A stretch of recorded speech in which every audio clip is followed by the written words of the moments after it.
With the launch of Diablo 4 Season 4, there's been an absolutely massive update to loot, as well as a whole bunch of changes to upgrading it. No doubt I'm a little bit late to the punch with this, but I wanted to make sure I knew exactly what I was talking about, and I'll be giving you a few hints, few tips, and let you know exactly what's going on with the loot, how to upgrade it, and how exactly tempering and masterworking works in the game. So the first thing we're going to be going over is going to be tempering. Tempering is actually quite a simple premise. It's basically you're going to obtain quite a few recipes as you're playing the game, and these drop almost everywhere. You can get them from Hell Tides, you can get them from dungeons, nightmare dungeons, bosses, world bosses. You're going to have a whole bunch of these drop in pretty much in whatever you do. The only thing I believe is that as you go up in world tiers, you're going to probably acquire some of the rarer ones, such as the legendary type ones you'll see here. Also be aware you can only learn each recipe once, however until you do learn it, multiple of these can drop. I haven't tried it, but I'd imagine you could probably store these if you want to hand them off to a friend, or just keep them for another one of your characters. Now once you have learnt these recipes, you'll be able to go to any of your blacksmiths, and now you'll be able to use the new system in place, which is going to be tempering. Think of this as kind of adding a new affix onto all of your gear pieces in order to make it even more powerful. And they definitely do that, as these are actually very strong indeed, and well worth having on every single piece of gear. Now be careful, as obviously some will be a bit stronger for certain build types, and after a while these will be set in stone, so you want to know exactly what you want to aim for before you start kind of upgrading your best piece of gear. Also each type, for example armor, can have certain ones they can roll, such as utility, resources, things such as that, whereas others may have something completely different. So boots, armour and of course weapons will have slightly different lists that they can apply to each piece of gear. Each piece of gear is able to obtain 2 tempered affixes and is going to cost you a certain amount of resources to apply each one. However, these aren't really that bad, and when you're playing the game you're going to find these quite often, but the tough part with this tempering is that you're only able to roll whatever category you're going for 5 times. Remember, you can apply 2 to each piece of gear, but on the 5th time you're going to be stuck with that affix on that item completely permanently. Sometimes this can actually be quite a nightmare, especially if it was something that was like a really amazing piece of gear, so you definitely want to be careful, and sometimes probably take something even if it's a slightly lower roll than you'd hope. Now one simple tip that I wish someone had told me right at the very start would be that I would probably say is by far in your best interest would be to temper your items. Make sure you've actually got on what you want on those items before you do anything else with them. Like I said, it can go wrong quite often, I've found, and sometimes you're left with either an imperfect item, or you may well want to try and temper another item altogether because the first one hasn't turned out how you want. What I would do is make sure you use your tempering on all of those items first before you go over to do any of your enchanting. Enchanting in this game can cost an absolute fortune, and if you enchant some items like I did, where I did about half of a build, enchanted everything completely perfect, and then went to start tempering and ruined at least 3 or 4 pieces of gear, and then had to kind of start again.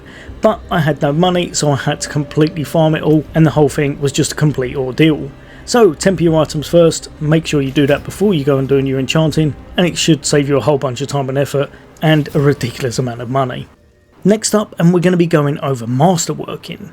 Masterworking is pretty much the new way you're going to be upgrading your gear. Rather than adding on certain affixes or making your gear a little bit more powerful that way, this is going to be very similar to the old school way where you upgrade your items in order to improve the stats that's on them. Now before you can even do this, you're going to need to play a little bit of the game before a quest comes up called Pit of the Artificer over in Serigar. Over here you'll be able to go straight over to the pit and tackle the very first entrance. Fortunately I was able to test this out, and if you're not quite strong enough you can actually have someone carry you if you need to, or go in a little bit later on, as I'd say you probably want to be a little bit higher level than I was, or just be a little bit better geared up. You could probably do this from around about 76, depending on how powerful your build is, because the enemies inside are scaled to roughly about level 100. Now as you make your way through, you're going to want to take out the enemies, make sure you do it before the timer goes down, and then you're going to want to defeat the last boss. Once you've done that, pick up the goodies on the floor. You're going to also want to pick up the materials, because these are what you're going to need for your masterworking. These materials are going to be highly sought after, and it will mean you can get the best out of your gear, really improve them, and ultimately this is how you're going to make the most powerful piece of item in the game. Now as you're running through these, level 1 to 30 is going to drop the lower resource, which is going to be Opticite. 31 to 60 is going to drop the second tier resource that's called Ingolith, and from 61 onwards is going to drop the very last piece, which is a Neath Iron. allowing you to upgrade your gear fully this way. Once you have these resources nice and easy, you're going to head back to your trusty blacksmiths, and from here you're going to be able to upgrade any of your pieces of gear. However, it's not quite that simple, and you do have to make sure they're fully tempered first, so they're going to need both new tempered affixes on it before you can actually masterwork them. And because this actually upgrades those stats, you're going to want to make sure you look for your piece of gear, for example something that has some fantastic stats that can really help out your build once you start enhancing them and building them up. Now in total, each piece of your gear can be masterworked 12 times to its maximum. The first few levels are going to cost you a lower tier, which is that obdacite, and it's going to make each one of the affixes on the piece of gear you're doing go up by 5% each time. This is pretty much the same all the way through. Every 3 levels upgrades the affixes by 5%, but on the 4th time, the 4th, the 8th and the 12th upgrade, this time it's going to give you something slightly different, where it's going to upgrade a random affix on that piece of gear, and it's going to give it this time 25%. So sometimes you may get that complete perfect roll, something you're exactly after. Again, it is random and it is down to a bit of luck, so sometimes it may be on one that's a little bit less sought after than you'd like. This time it does actually cost money, so upgrading these pieces of gear will definitely be a very end game thing to do, as you're going to have a very nice build going on and a small fortune at your disposal.